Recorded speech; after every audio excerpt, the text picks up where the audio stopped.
everyone, welcome back to RTS. And what are we going to do? Well, right now our giveaway just ended for our DIY Tassel Bow giveaway, and then I have all these things here because I have some questions that I thought I would give some answers for, and I would just do a 2 for 1. Okay, so we're going to do our giveaway winner first, okay, because you might not be interested in this, okay, but it's fun stuff. Okay, so this is my DIY Tassel Bow giveaway, and I already copy and pasted my URL link, and I'm going to go to my random comment picker for YouTube, and we're going to paste. Yes, forget about that. Okay, and here we're going to do, we are going to click below to pick a winner. We had 76 unique users found. Okay, and there's the video, the DIY Tassel Bow, and it is now closed, and let's pick a winner. Lori Ann. Oh, yay! Lori. Okay. And, of course, she got 2 comments because there was an extra little bonus. So there you go, Lori. And I might just put a little something extra in there. Okay. So, thank you so much for your comments, because my subscribers leave me the most awesome comments. And, Lori, you are one of those. So, Lori Ann.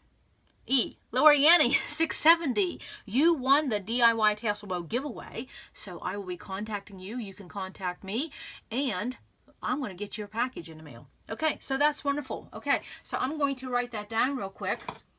Not that I'm going to forget, but I'm going to write that down in case for some reason I would lose my link. So Lorianne 670. Miss Lori, you are the winner of the DIY Tassel Bow giveaway, and that will be coming in the mail. Oh, and you know what? I think I just thought of a little something to send in your giveaway. Oh, this is fun. Okay, so now let's get to the Q&A time, because I got some questions, and I thought I would go over them. Okay, the first question, and some of these are just little things, so it won't be a long video. One of the questions was oh, and my ring keeps sliding lately. I don't know what's going on. Okay, that's better than it not fitting though, right? Okay, so with my corner rounder, someone had said, what is the size? There's an L there. It's for large. This is my large size, and this is basically the only one I use. And this still can be found at Hobby Lobby. Yes, can you believe that? Still be found at Hobby Lobby. I just saw that recently. And then another question I got was these Sharpie metallics. And what was the colors? Because on the video it was a little hard to see. And watch the roll over. Okay, this one is called, does it have it? Oh, it's silver. Okay, I don't know if it gave it a certain name. And then this is the gold, and this is the bronze. See, can you see that right there?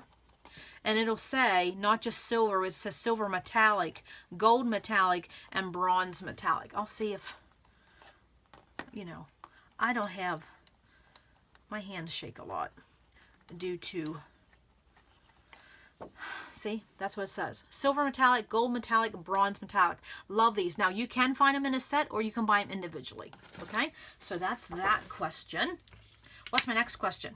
What is the difference between this Tombow Mono Aqua and the Tombow Mono Multi? Okay, and this is the one and only multi-bottle I ever bought of this, because I don't really care for it, and that's just my opinion.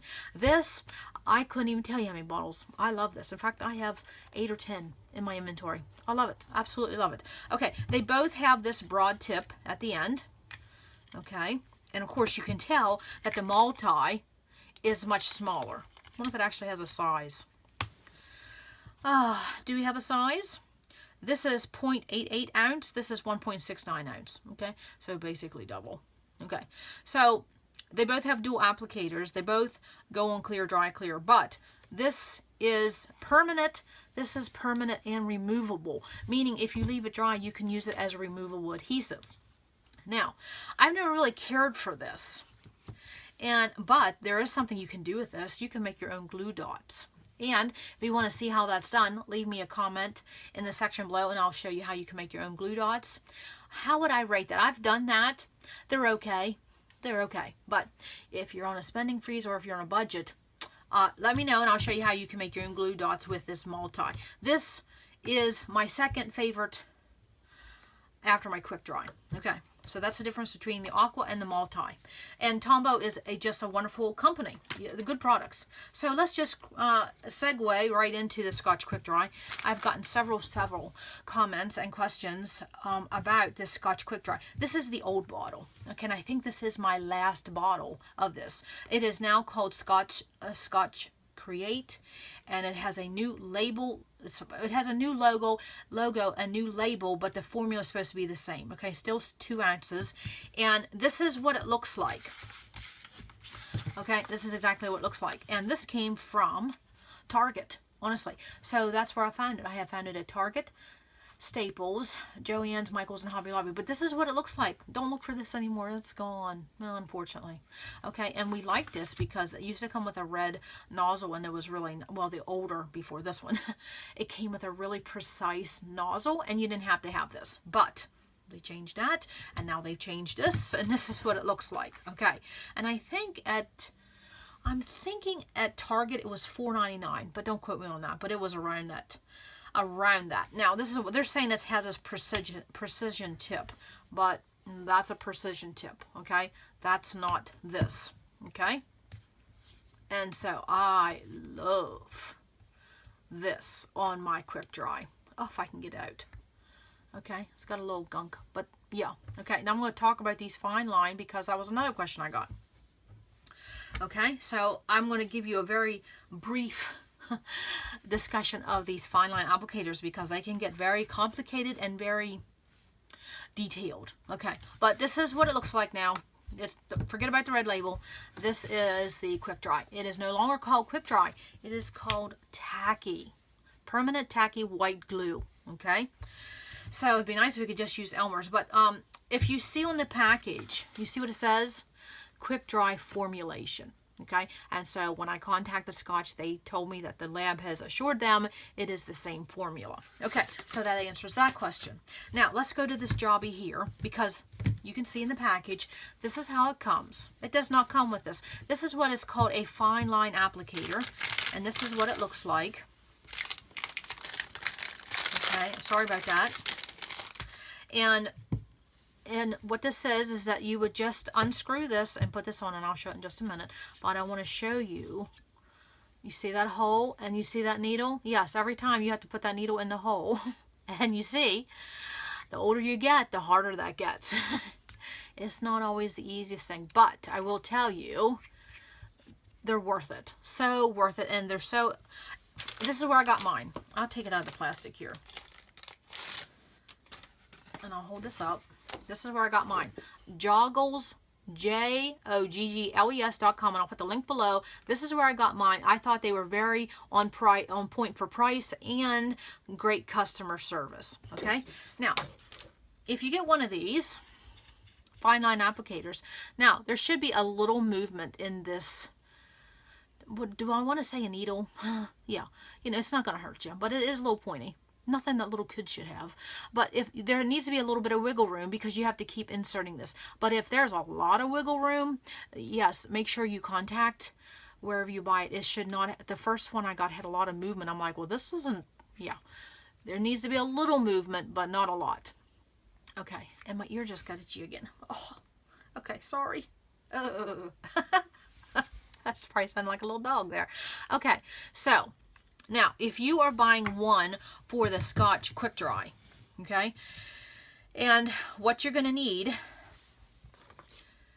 is you're going to need this 20/410, okay, and this is exactly what you need to get.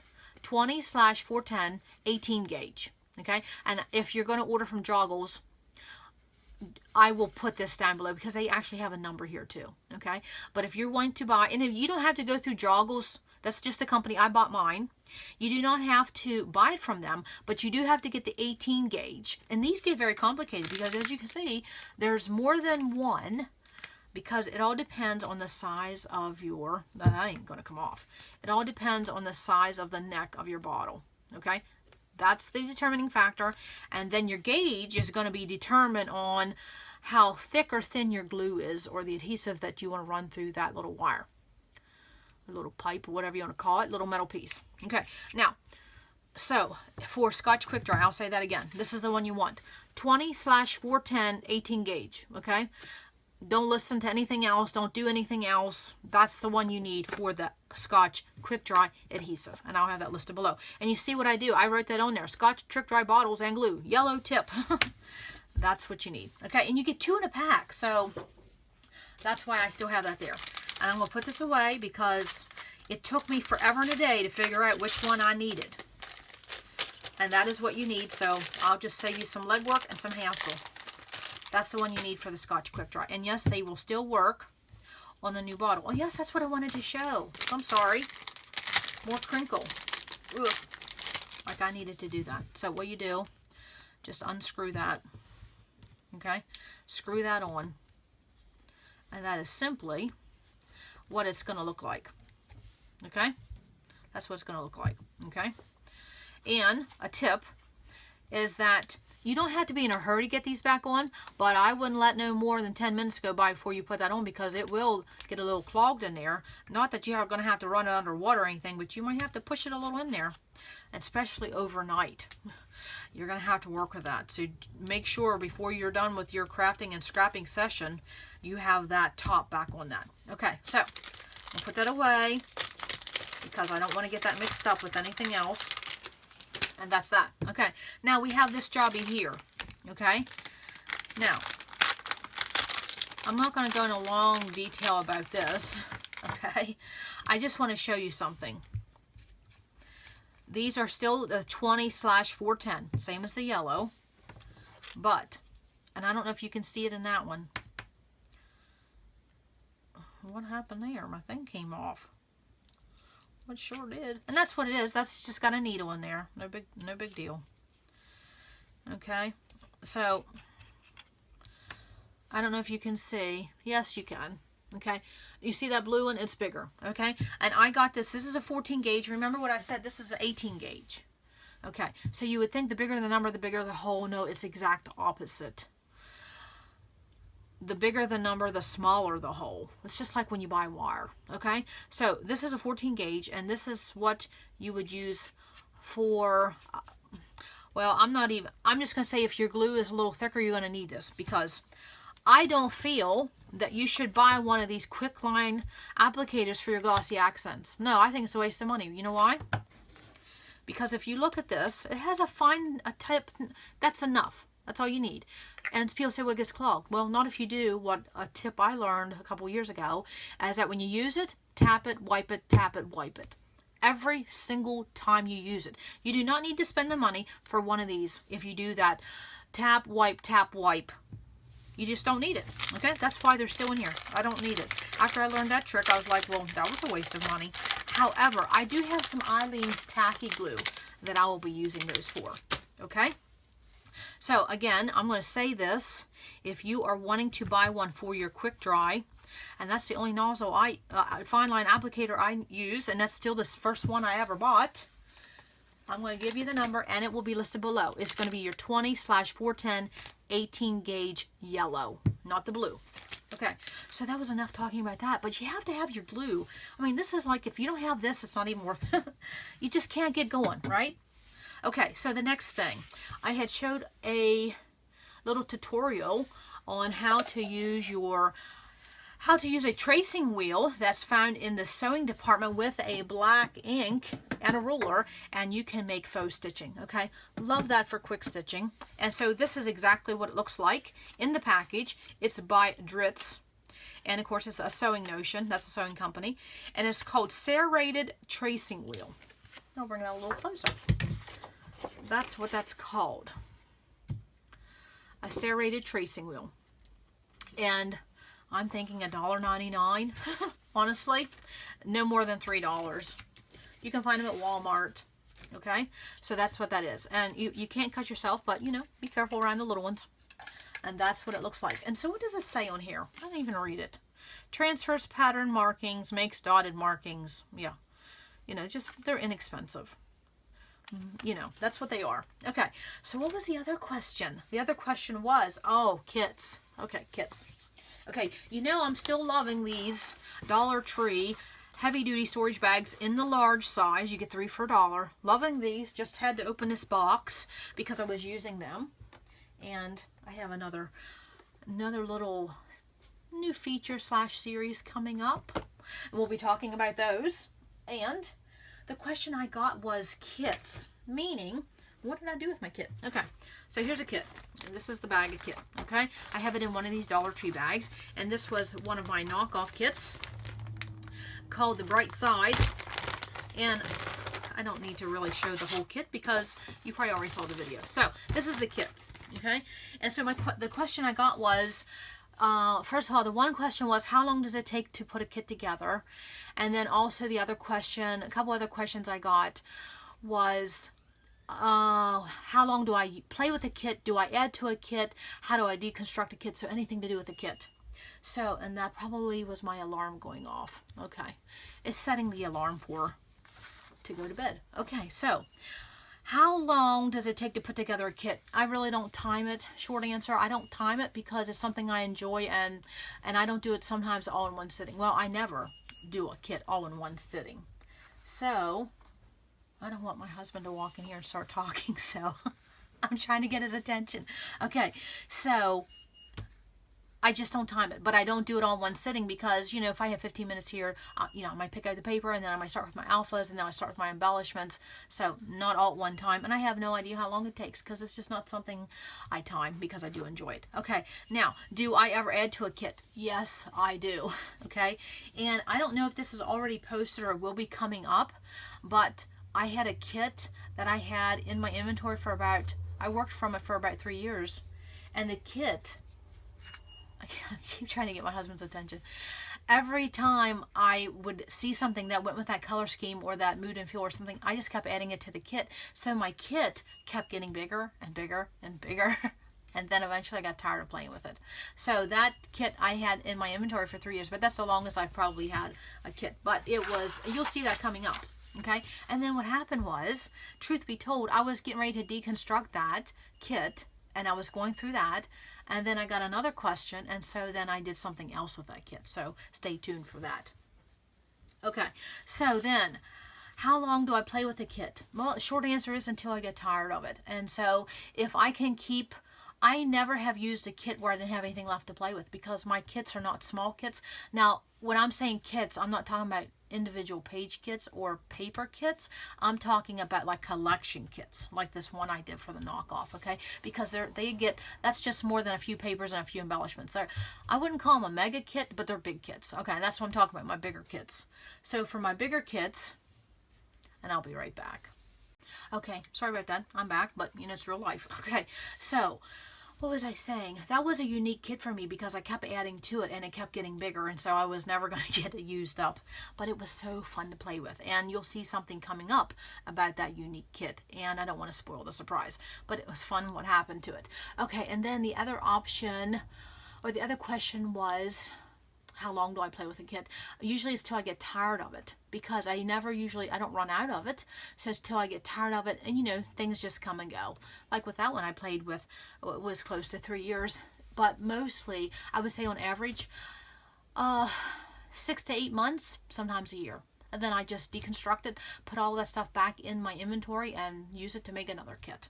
And what was the other question about kits? How do I store my kits? Okay, how do I store my kits? Well, some I have, and I will list the link below for a kit storage option video that I did. Some I have in pizza boxes, some I have in iris containers, and I have several in these. Okay, now that's my kits. That's not my paper page kits, which is just papers and a few embellishments, okay? And those. And so what you can do is that you can just put them in. I love those Dollar Tree bags. I think they're sturdy. They got a handle. And so what I do is I just line them up on a shelf in my closet. Okay, that's what I do. Now my pizza boxes and my iris containers, they will go on a floor somewhere, either underneath a desk I have or a table I have in my space, or sometimes they'll go in a closet. And sometimes I'm just I just bebop them back and forth, just where, you know, and I think that's probably why I play with my kits so much. I don't just put them in one spot and they stay there. I get them out, I'll play with a couple, I put them back, and then I'll move them to my closet or my bag kits. Now they go up on a shelf, okay, because they're plastic, they slide if you don't have them standing up, and I don't have them laying horizontal, I have them standing vertical. Now the problem with that standing vertical is what happens, can you see? Everything gets settled to the bottom. That's just the downfall of holding bags in a plastic bag. That's just a downfall. I don't worry about that, because what's the other option? Like I said, Irish container or pizza boxes for me, and they get very bulky and they take up space. So I just have kits in 3 different places. Now, in my dream, if I could ever design a room, I would have so much shelving, and it would accommodate the size of an Irish container or a pizza box, and everything would be lined up and just nothing horizontal, everything would be vertical. But that's not real life. You have to deal with what you have to use what you have. And so I have some underneath a table, I have some in a corner stacked up high, and then I have some in a closet, either on layering, you know, not on the floor but in the closet, and then on a shelf. So that's how I store my kits. So because I do different types of kits, I have them stored in different ways, and then they're stored in different places. So I'm not a one for all, I'm a little bit of everything. Okay, so now I did want to share a tip, and I gotta come right back because I want to show you something. And I just hit something. See, I'm telling you, I can't have stuff on the floor because I trip over it. Oh, and I got a project. Okay, so if you have, you know, these shopping bags we have millions of these shopping bags, okay? And you can tell this one's been used and loved, and I got it traveling one time at Cracker Barrel, and I just loved the colors, fell in love with it. Okay, so what you can do is you can put those, you know, those Dollar Tree bags I just showed you, they fit very well in here. So if you have like 4 or 5 of those of your kits stored in plastic bags, put them inside this bag, and then they won't go sliding anywhere, and you can just put this where you need it to go. So that was just a little tip. Years ago, I used to have, I think, 8 or 10 of these, and they were smaller, and I had all my themed kits. I used to do themed kits, and I had them in there, and they were underneath a table somewhere. But I had trouble reaching them, so I did away with that. But so I guess the point is, there's no perfect way to store kits. It's just what works for you now. Okay, honestly, that's the answer.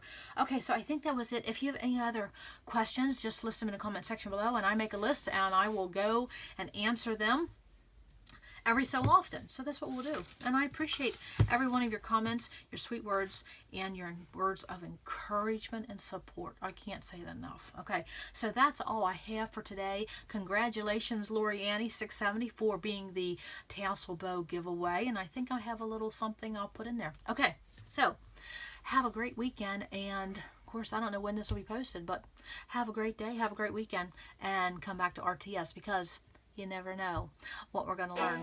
Bye.